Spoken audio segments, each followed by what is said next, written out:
আমরা যখন রকমারি ইফতার সাজিয়ে আমরা আলোচনা করতে বসেছি, ঠিক এই সময়টাতেই আমরা জানি আমাদের গাজার ভাই বোনেরা অনেকেই তাদের সন্তানের লাশ খুঁজে বেড়াচ্ছেন। অনেকে হয়তো ধ্বংসস্তূপের মধ্যে চাপা পড়া সেই প্রিয়জনটাকে উদ্ধার করবার ব্যর্থ চেষ্টা করছেন। আমরা যখন রকমারি খাবার সামনে রেখে কি দোয়া পড়ব, কি দোয়া করব, সেটা নিয়ে আমরা মগ্ন আছি, ঠিক তখন তারা হয়তো হসপিটালে নিজের আত্মীয় স্বজন নিয়ে হয়তো দৌড়াদৌড়ি করছেন, হয়তো অ্যানেস্থেসিয়া পর্যন্ত নাই, অপারেশন করবার মতো মিনিমাম যে আয়োজন সেটা পর্যন্ত নাই। আমরা যে দেশে বসবাস করছি, আমাদের এই প্রিয় স্বদেশে, আজকের গাজার মুসলমানদের রক্তচোষা, ফিলিস্তিনের মানুষের রক্তচোষা, সকাল বিকাল শিশুদের রক্ত দিয়ে যারা নাস্তা করে এবং খাবার খায়, নির্লজ্জভাবে যারা যুদ্ধবিরতি ভঙ্গ করে ঠিক 17ই রমজানকে নির্বাচন করে, ঐতিহাসিক বদর দিবসকে নির্বাচন করে ওই দিনের সাহরির সময় আঘাত, এটা পরিকল্পিত। প্রতি বছর আপনারা লক্ষ্য করে থাকলে দেখবেন, গত বছর, তার আগের বছর, তার আগের বছর, টানা কয়েক বছর আমার পরিষ্কার মনে আছে, ঠিক রমজান মাসে আঘাতটা করা হয়। এবং যত যুদ্ধবিরতি ইত্যাদি মুখে বলা হোক না কেন, চির মুনাফিকের পরিচয় দিয়ে তারা মুসলমানদেরকে ঠিক রমজান মাসে, ঈদের দিনে, 17ই রমাদান, এই দিনগুলোকে বাছাই করে করে তারা আঘাত করে। আমাদের এই দেশে সে সকল আঘাতকারী নরপিশাচদের যে সমস্ত আদর্শের ধারকরা আছে, তাদের গলার জোর এত বেশি। আমার অবাক লাগে, আমরা বেঁচে থাকতে এই দেশে অন্তত বসে কিভাবে এই মানুষ খেকোদের আদর্শের ধ্বজাধারীরা উঁচু গলায় এদেশে কথা বলতে পারে। কতটা নির্লজ্জ হলে মানুষ, কতটা বেহায়া হলে মানুষ এরকম খুনের সপক্ষে সাফাই গাওয়া কিংবা খুনিদের ব্যাপারে মৌন সমর্থন, নানাভাবে তাদের আদর্শের সমর্থন একজন মানুষ কিভাবে করতে পারে। ধর্মীয় দৃষ্টিভঙ্গি আমরা একটু সাইডেই রাখলাম। আমার মনে হয় এটার জন্য আমাদেরও দায় আছে। আমরা একটু ঝেড়ে কাশতে পর্যন্ত অনেক বেশি ভয় পাই। আমাদের কাছে আমাদের চাকরি, আমাদের অবস্থান, এগুলা এত বড় হয়ে দাঁড়ায় যে আমার মিনিমাম বিবেকের তাগাদায় যে কথাটা বলা দরকার, যে দায়িত্বটুকু পালন করা দরকার, সে দায়িত্বটুকু পালন করতে পর্যন্ত অনেক সময় আমরা পারি না। আল্লাহ তাআলা আমাদেরকে অন্তত এখন সুযোগ করে দিয়েছেন, অন্তত মুখ ফুটে কথা বলবার। আমরা যদি সে দায়িত্বটুকু পালন না করি, তাহলে আল্লাহর কাছে আমাদের দায় হবে অনেক বেশি। আপনারা যারা এখানে উপস্থিত আছেন, অনেক সিনিয়র শিক্ষকবৃন্দ আছেন যারা আমার পিতৃতুল্য, যারা আমার শ্রদ্ধেয় বড় ভাই তুল্য, আমার শিক্ষক তুল্য, আমি বিনয়ের সাথে আপনাদের কাছে আরজ করতে চাই, শুধু স্মরণ করিয়ে দিতে চাই, যেটা আপনারা জানেন, জানা কথাটাকে আবার আপনাদেরকে রিমাইন্ড করে দিচ্ছি। কারণ আল্লাহ তাআলা বলেছেন, ওয়াযাক্কির ফাইন্না যিকরা তানফাউল মুমিনিন, ঈমানদারদের উপকার হয় স্মরণ করিয়ে দিলে। সেই অর্থে, সেই কারণে আপনাদেরকে একটু স্মরণ করিয়ে দিচ্ছি। নবী করিম সাল্লাল্লাহু আলাইহি সাল্লাম কিন্তু আমাদেরকে নির্দেশ করেছেন সৎ কাজের আদেশ দিতে এবং অসৎ কাজের বাধা প্রদান করতে। আপনারা জাতির বিবেক, আপনারা আল্লাহ তাআলার পক্ষ থেকে যে সম্মানের অধিকারী হয়েছেন, এদেশের অন্য বহু শ্রেণী পেশার মানুষ এত সম্মানের অধিকারী নন। আল্লাহ আপনাদেরকে যে সামাজিক অবস্থান দিয়েছেন, এই সমাজের উপর আপনাদের যতটা প্রভাব আছে, আল্লাহ তাআলার কাছে তার দায়ও কিন্তু অনেক বড়। নবী করিম সাল্লাল্লাহু আলাইহি ওয়াসাল্লাম সেই হাদিসটি আমরা শুনেছি, কুল্লুকুম আলা কুল্লুকুম রাইন ওয়া কুল্লুকুম মাসউলুন আন রাইয়াতিহি, তোমরা সবাই দায়িত্বশীল। সো সবাই যার যার দায়িত্বের পরিধি অনুপাতে আল্লাহর কাছে জিজ্ঞাসিত হতে হবে।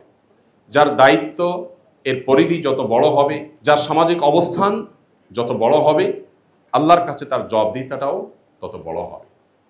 আমরা আজ নির্যাতিত ফিলিস্তিনিদের পক্ষে দু চার কলম লেখা, তাদের সহমর্মী হয়ে কখনো রাস্তায় একটু মানববন্ধন করা, কখনো একটু কোথাও একটু দাঁড়ানো, কোথাও যথাবিহিত নিয়ম শৃঙ্খলার মধ্যে থেকেও আমরা একটু প্রতিবাদ করা, এই দায়িত্বটুকু পর্যন্ত আমরা অনেকেই পালন করছি না। আমি খুব লজ্জিত হই একজন বাংলাদেশি হিসেবে, কারণ ফিলিস্তিন ইস্যুতে বাংলাদেশের মতো এরকম নির্লজ্জভাবে এতটা নীরবতা, নিস্তব্ধতা পৃথিবীর কোনো দেশে আমার চোখে পড়েনি। জাপানের মতো দেশে গত বছর ফিলিস্তিনি হামলার সময় আমি টোকিওতে ছিলাম, এত বড় মিছিল, জাপানের মতো দেশে যেখানে মুসলমান এত কম, যে সংখ্যা উল্লেখ করবার মতো না, সেখানে এত বিশাল বড় মিছিল, এবং সেখানে বিভিন্ন দূতাবাস ঘেরাও এত চমৎকারভাবে হয়েছে যে আমার দেশে পর্যন্ত হচ্ছে না। এবং সেখানে ইহুদি কোম্পানিগুলো, বিশেষ করে যে ফুড চেইন স্টোর যেগুলো আছে, সেগুলোর সামনে যে পরিমাণ মাছি মারে, এটা আমি নিজের চোখে যেটা দেখেছি, দুর্ভাগ্য আমার দেশে মানুষের ভিতরে সেরকম কোনো সেন্স পর্যন্ত নাই। আমার মনে হয় জাতিকে জাগাবার দায়িত্বটুকু আপনাদের অন্তত আছে। আপনারা শিক্ষক হিসাবে আপনাদের কলম ধরবার, আপনারা জাতিকে সচেতন করবার যে দায়িত্ব আছে, সেই দায়িত্বটা যদি আপনারা সঠিকভাবে পালন করেন, তাহলে আমরা যারা সাধারণ মানুষ আছি আমরা ইনশাআল্লাহ আপনাদের পেছনে, আমাদেরকে আপনারা পাবেন এবং জাতিকে আপনারা জাগাতে পারবেন। পৃথিবীর অন্যান্য অমুসলিম দেশগুলোতে পর্যন্ত, এমনকি খোদ আমেরিকাতে পর্যন্ত এই মানব ইতিহাসের ন্যাক্কারজনক বর্বরচিত অসভ্যতা, এটার বিরুদ্ধে সেখানে যেরকম মানুষ ফুঁসে উঠেছে, মানুষ যেরকম রাস্তাঘাটে বের হয়েছে এবং ইহুদি কোম্পানিগুলোকে যেভাবে বয়কট করেছে, আমার দেশে পর্যন্ত সেটা হচ্ছে না। আপনি জান, আমরা এখানে যারা আছি, আমার মনে হয় আমাদের বেশিরভাগ মানুষের বাসা বাড়ি চেক করলে, আমরা নিজেরা যদি নিজেদের বাসা চেক করি, আমরা দেখতে পাবো আমাদের বেডরুমে, আমাদের টয়লেটে, আমাদের কিচেনে, আমাদের প্রত্যেকটা রুমে ইহুদি প্রোডাক্ট দিয়ে ভরা। আমাদের পেস্ট, আমাদের সাবান থেকে নিয়ে প্রত্যেকটা আইটেমে প্রোডাক্ট, আমাদের ঘরবাড়ি ভরা, আমাদের অফিস আদালত ভরা। অথচ আমার দেশীয় প্রোডাক্ট আছে, একটু মান হয়তো কম হবে, দাম হয়তো একটু বেশি হবে। আমরা অনেক দেশত্ববোধের কথা বলি, কিন্তু আমাদের ব্যবহারিক জীবনে সেটা কোনো ছিটে ফোঁটা আমরা দেখতে পাই না। আমি বাংলাদেশ বিমানে একবার কোথাও যাচ্ছিলাম, দেখলাম আমাকে কোকা কোলার একটা বোতল দেওয়া হলো। আমি বললাম, কেন কোকা কোলা খাবো? আমি আমার কেরিয়ারে বসে আমি কেন কোকা কোলা খাবো?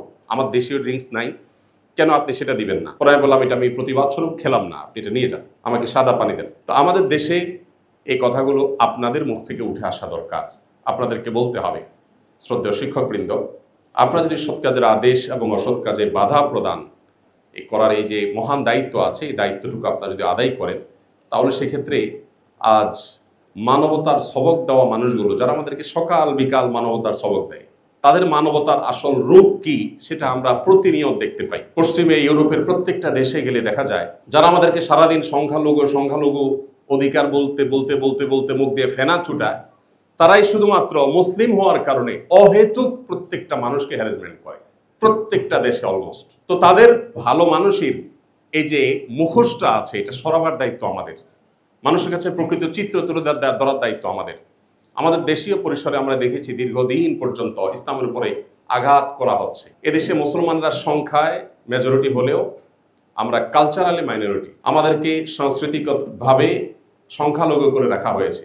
এই দেশে দাড়ি টুপি নিয়ে কিছু মানুষ একত্র হয়ে শুধুমাত্র কোরআন হাদিসের নিরীহ কোনো কথা থাকলে সেগুলো বলবে, সেটাকেও জঙ্গি ট্যাগ দিয়ে হয়রানি করা এদেশের নিত্য নৈমিত্তিক একটা কালচারে পরিণত হয়েছে। এবং এখনো পর্যন্ত এক শ্রেণীর মিডিয়া, তারা ইসলাম এবং ইসলামিক কৃষ্টি কালচারের প্রতি যে বিমাতা সুলভ আচরণ করে চলেছে, এই কালচারটা আমাদের ভাঙতে হবে। আমাদের বুক থেকে জগদ্দল পাথর সরে গেছে, কিন্তু সাংস্কৃতিক যে যুদ্ধ চাপিয়ে দেওয়া হচ্ছে, মুসলমানরা ইসলামের শিক্ষা যত বেশি শিক্ষিত হবে, ইসলামকে যত বেশি ধারণ করবে, তত বেশি এদেশের সংখ্যালঘুরা যেমন ভালো থাকবে, এদেশের সাম্প্রদায়িক সম্পৃক্তি তত সুন্দর হবে, এদেশে সব দিক থেকে আমরা আশানুরূপ ফল তত বেশি পাবো। কিন্তু দুর্ভাগ্যজনকভাবে ইসলামের প্রতি এক ধরনের ভীতি এমনভাবে সৃষ্টি করা হয়েছে যেন ইসলাম মানে হলো আতঙ্কের নাম, ইসলাম মানে যেন ভয়ঙ্কর কোনো কিছু। তো এই আতঙ্ক বা এই যে ভয় বা ভীতি যেটা সৃষ্টি করা হয়েছে, এটা দূর করাটা আমাদের দায়িত্বের মধ্যে পড়ে। আমি আপনাদের ছোট ভাই হিসাবে আপনাদেরকে শুধু কোরআন এবং হাদিসের আলোকে স্মরণ করে দিতে চাই, আল্লাহর কাছে আমাদের দায় কিন্তু অনেক বেশি, অনেক বেশি। একজন বিশ্ববিদ্যালয় শিক্ষক, আপনারা 5 জন বিশ্ববিদ্যালয় শিক্ষক যখন একটা বিবৃতি দিবেন, 10 জন বিশ্ববিদ্যালয় শিক্ষক যখন ব্যানার নিয়ে একটু দাঁড়াবেন, কোনো অন্যায়ের বিরুদ্ধে আপনারা যখন একটু মুখ খুলবেন, সেটা আমি তো মনে করি 10,000 কিংবা 10 লাখ নাগরিকের ভয়েসের চাইতে কোনো কোনো ক্ষেত্রে পাওয়ারফুল হতে পারে। তো এই যে সুযোগটা আছে, এই সুযোগটা আমি আশা করব আপনারা কাজে লাগাবেন। এই যে আপনারা ডাক দিয়েছেন, সমস্ত কাজ রেখে আমি ছুটে চলে আসছি। এই গোটা রমজান মাসে 2টা প্রোগ্রামে আমি গিয়েছি, একটা ইবনে সিনা ডাক্তারদের প্রোগ্রামে, আর হলো এই প্রোগ্রামে। এছাড়া থার্ড কোনো প্রোগ্রামে আমি যাই নাই। 2টা মিনিস্ট্রির প্রোগ্রাম সরকারি ছিল, হাতে পায়ে ধরে বিনয়ের সাথে মাপ চেয়ে আমি ওজোর খাই করে ছুটে আসছি, আমি যাই নাই। এই পুরো রমজানে কোথাও আমি যাই নাই, কোনো ইফতার প্রোগ্রামে যাই নাই, কোনো শিল্প প্রতিষ্ঠানের প্রোগ্রামে যাই নাই, কোনো টেলিভিশন চ্যানেলের কোনো প্রোগ্রামে যাই নাই। একমাত্র প্রোগ্রাম ইফতারের আগ মুহূর্তে শুধু এখানেই আসছি, আর কোথাও যাই নাই। এমনকি দেশে বাইরেও যাই নাই। এমনকি রমজানে ওমরা করতাম, সেটাও এবছর যাই নাই, শারীরিক অসুস্থতা, অন্যান্য ব্যস্ততার কারণে। এই প্রোগ্রামটা আমার কাছে অনেক বেশি গুরুত্বপূর্ণ মনে হয়েছে। কেন? কারণ এখানে আপনারা যারা আছেন, আপনারা এক একজন পাওয়ারফুল ইঞ্জিনের মতো, যে ইঞ্জিনের পেছনে হয়তো শত শত বগি আমি অ্যাড করতে পারবো বা দেখতে পাবো। তো আপনারা যদি আপনাদের জায়গা থেকে, ইসলাম বড় অসহায় হয়ে আছে আমাদের এই দেশে, এই ভূখণ্ডে মানুষ ধর্মপ্রাণ, হিন্দুরা, খ্রিস্টানরা, মুসলমানরা সবাই যার যার ধর্মে ধর্মপ্রাণ। কিন্তু এই ধর্মপ্রাণদের দেশে ধর্মকেই সবচাইতে বড় কালপ্রিট করে দেখানোর একটা নীল নকশা এদেশে দীর্ঘদিন যাবৎ চলে আসছে, এখনো পর্যন্ত প্রতিনিয়ত চলছে। আপনারা দেখেন আসুন্নাহ ফাউন্ডেশন যে সেবামূলক কাজ করে সারা দেশে, বিগত বন্যায় আমরা 164 কোটি টাকার চ্যারিটি কাজ করছি, এখনো সেটা চলমান আছে। 1500 ঘর আমরা নির্মাণ করছি বন্যা দুর্গত এলাকাগুলোতে, এক একটা ঘর 2,85,000 টাকা করে খরচ হচ্ছে। কোনটা কত খরচ হচ্ছে ফিগার সহ বলে দিচ্ছি, কারণ এর চেয়ে 1 টাকা কমে কেউ করতে পারে কিনা এরকম চ্যালেঞ্জ। এত কাজ করার পরেও, শত শত কোটি টাকার চ্যারিটি কাজ করার পরেও, বাংলাদেশ সবচেয়ে লার্জেস্ট ট্রেনিং সেন্টার দারিদ্র্য বিমোচনের জন্য, বেকারত্ব দূর করবার জন্য করার পরও, আরো হাজারটা কাজ করার পরও আপনি এদেশের মূলধারার বেশ কয়েকটা মিডিয়া পাবেন যে আধা লাইন পর্যন্ত নিউজ কখনো করে নাই, জাস্ট আধা লাইন নিউজ কখনো করেনি। তো আমরা কোন দেশে বসবাস করছি যারা ইচ্ছাকৃতভাবে ইসলাম এবং ইসলামিস্টদেরকে এই দেশে খারাপ করে দেখাতে ভালো বোধ করে, স্বাচ্ছন্দ্য বোধ করে, তাদের ভালোগুলোকে হাইড করতে চায়? আমার মনে হয় এক্ষেত্রে আপনাদের অনেক বড় ভূমিকা রাখার সুযোগ আছে। সংখ্যালঘু কয়েকজন, সংখ্যায় খুবই কম এরকম কয়েকজন বা সীমিত সংখ্যক মানুষ তারা ন্যারেটিভ দাঁড় করায় এবং সেই ন্যারেটিভ তারা জাতির কাছে হাজির করে, তারা বয়ান হাজির করে। আর আমরা যারা আল্লাহ তার রাসূলের প্রতি বিশ্বাসী, আমরা যারা ইসলামী মূল্যবোধে বিশ্বাস করি, আমরা আমাদের দায়িত্বটুকু পালন করি না। আল্লাহর কাছে কি জবাবদিহিতা হবে? নবী করিম সাল্লাল্লাহু আলাইহি সাল্লামের কাছে কি জবাবদিহি হবে কিয়ামতের ময়দানে? যদি তিনি জিজ্ঞাসা করেন যে আমার দিনকে এত ছোট করা হয়েছে, আমার দিনকে এত তুচ্ছ করা হয়েছে, আমার আদর্শকে এত বাজেভাবে উপস্থাপন করা হয়েছে, তোমরা তোমার আদর্শে বিশ্বাসী ছিলে, তোমরা তোমার দায়িত্বটা কতটা পালন করেছো? আমার তো মনে হয় যে আপনারা সবাই যদি আপনাদের জায়গা থেকে, আমরা যদি সবাই আমাদের জায়গা থেকে আমাদের রোলটা প্লে করতে পারি, আমাদের দায়িত্বটা পালন করতে পারি, তাহলে ইনশাআল্লাহ আমরা এই দেশে দীর্ঘদিন যাবৎ যে জুলুম দেখে আসছি, যে বৈষম্য দেখে আসছি, ইসলামের প্রতি বিশেষ করে যে বিমাতাসুলভ আচরণ আমরা দেখে আসছি, সেটা হয়তো কিছুটা হলেও লাঘব করা সম্ভব হবে। তো আমি আশা করব যে আপনারা কাঁধে কাঁধ মিলিয়ে, বিশেষ করে সিনিয়ররা যারা আছেন তারা নেতৃত্ব দিয়ে আমাদেরকে এগিয়ে নিয়ে যাবেন। ইনশাআল্লাহ আপনাদের এগিয়ে যান, আপনাদের পেছনে পুরো জাতিকে আপনারা পাবেন। আমরা দেখেছি যে জুলাই আন্দোলনের সময় কিভাবে সারা দেশের মানুষ ঝাঁপিয়ে পড়েছে। দেখুন, দিন শেষে আপনাদের বিশ্ববিদ্যালয়ের শিক্ষার্থী এবং শিক্ষকরা আপনারা নেতৃত্ব দিয়েছেন। আপনারা যখন নেতৃত্ব দিয়েছেন, দেশের ইমাম, মুয়াজ্জিন, সাধারণ মানুষ, রিকশাওয়ালা, খেটে খাওয়া শ্রমিক সবাই কিন্তু ঝাঁপিয়ে পড়েছে। অতএব এভাবে প্রত্যেকটা ক্ষেত্রে আমরা দেখতে চাই যে আপনারা নেতৃত্ব দেন এবং দায়িত্বশীলতার জায়গা থেকে আপনারা ফিরে চলে আসেন। আল্লাহ তাআলা আপনাদেরকে, আমাদেরকে সবাইকে তৌফিক দান করুন। আজকের এই চমৎকার আয়োজন করবার জন্য আয়োজকদেরকে আমি ধন্যবাদ জানাচ্ছি এবং আমার আজকের এই আয়োজনে সামিল হওয়াটা আমার নিজের জন্য অনেক বড় সৌভাগ্যের ব্যাপার। কারণ আপনাদের সামনে আমি উপস্থিত হতে পেরেছি, 2-4টা মনের কথা আমি আগোছালো হলে উপস্থাপন করতে পেরেছি, এটা আমার জন্য সৌভাগ্যের বিষয়।